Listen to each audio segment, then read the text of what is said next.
আল্লাহ তাআলা বান্দার প্রতিটা ডাক শোনেন এবং প্রতিটা দোয়াই কবুল করেন। আজকের এই দোয়া কবুলের গল্পটি শুনলে আপনারা সেটা বুঝতে পারবেন। আপনি যতই তুচ্ছ বিষয়ে দোয়া করেন আর যত কঠিন বিষয়ে দোয়া করুন না কেন, আল্লাহ তাআলা প্রত্যেকটা ডাক শুনে নেন যদি আপনি অন্তর থেকে আল্লাহকে ডাকতে পারেন। সেই দোয়া আল্লাহ তাআলা কখনোই ফেরত দেন না, যেই দোয়া অন্তরের অন্তরস্থল থেকে করা হয়। আজকের এই দোয়া কবুলের গল্পটি ঠিক তেমনই একটি দোয়া কবুলের গল্প। আজকের এই দোয়া কবুলের গল্পটি আমাদেরই একজন নিয়মিত ভিউয়ার্সের দোয়া কবুলের গল্প, আর এই দোয়া কবুলের গল্পটি তিনি আমাদেরকে ইমেলের মাধ্যমে শেয়ার করেছেন, আর সেটা আমি খালিদ হাসান আপনাদেরকে হুবহু শোনাবো ইনশাআল্লাহ। আপনিও যদি আপনার বাস্তব জীবনের দোয়া কবুলের গল্পটি আমাদের সঙ্গে শেয়ার করতে চান, তাহলে অবশ্যই শেয়ার করতে পারেন, আমাদের চ্যানেলে প্রচার করা হবে। দোয়া কবুলের গল্প পাঠানোর জন্য আমাদের ইমেল আইডি ব্যবহার করবেন। আমাদের ইমেল আইডি হলো khalidhasan6695@gmail.com। এটা আমরা ডেসক্রিপশনেও লিখে দিচ্ছি। তো চলুন আর কথা না বাড়িয়ে আমরা দোয়া কবুলের গল্পটি শুনে আসি। গল্পের শুরুতে তিনি লিখেছেন, যে রিজিক আল্লাহর তরফ থেকে আসে, বাসায় বর্তমানে আমি এবং আমার আব্বু ছাড়া কেউ নেই। গতকাল সন্ধ্যায় প্রতিবেশীর বাড়ি থেকে দাওয়াত এসেছে। দাওয়াত গ্রহণ করলেও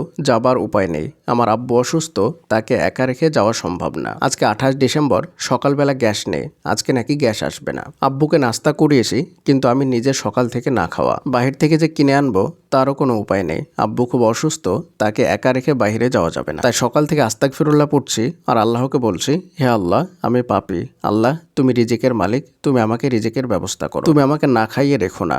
দুপুর 2:30, তখন মনে মনে সিদ্ধান্ত নিলাম আব্বুকে রেখে দরজায় তালা দিয়ে খাবার আনতে যাব। ঠিক তখনই আমার নাম ধরে পাশের বাসা থেকে ডাকছে।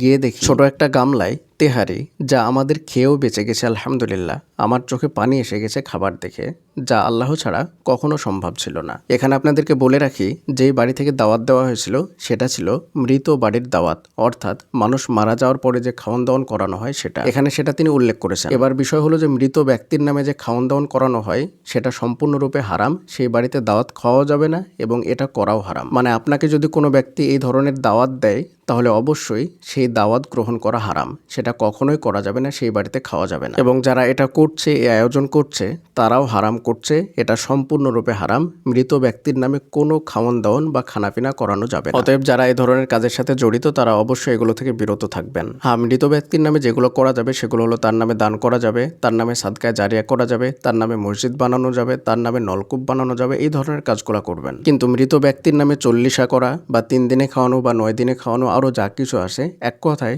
খাওয়ান দাওয়ান করানোই হারাম। মৃত ব্যক্তির নামে কোনো ধরনের এই ধরনের ভোজের আয়োজন করা যাবে না, তার নামে দান করুন। আর শেষের দিকে তিনি আমাদের সকলের কাছে দোয়া চেয়েছেন সেই মৃত ব্যক্তির জন্য। আমরা সকলেই সেই মৃত ভাইয়ের জন্য দোয়া করব। আল্লাহ তাআলা যেন তাকে জান্নাতুল ফিরদাউস দান করেন, আমিন। আপনারা যারা আমাদের এই ভিডিওটি ফেসবুক থেকে দেখছেন, তাদেরকে বলবো আপনারা চাইলে আমাদের ইউটিউব চ্যানেলটি সাবস্ক্রাইব করতে পারেন। আমাদের ইউটিউব চ্যানেল এবং ফেসবুক পেজ একই নামে। তো যাই হোক, পরিশেষে আল্লাহর কাছে দোয়া করি আল্লাহ তাআলা আমাদের সকলকে এই ধরনের বিদআতি হারাম কাজ থেকে বিরত থাকার তৌফিক দান করুন, আমিন। আসসালামু আলাইকুম ওয়া রাহমাতুল্লাহি ওয়া বারাকাতুহু।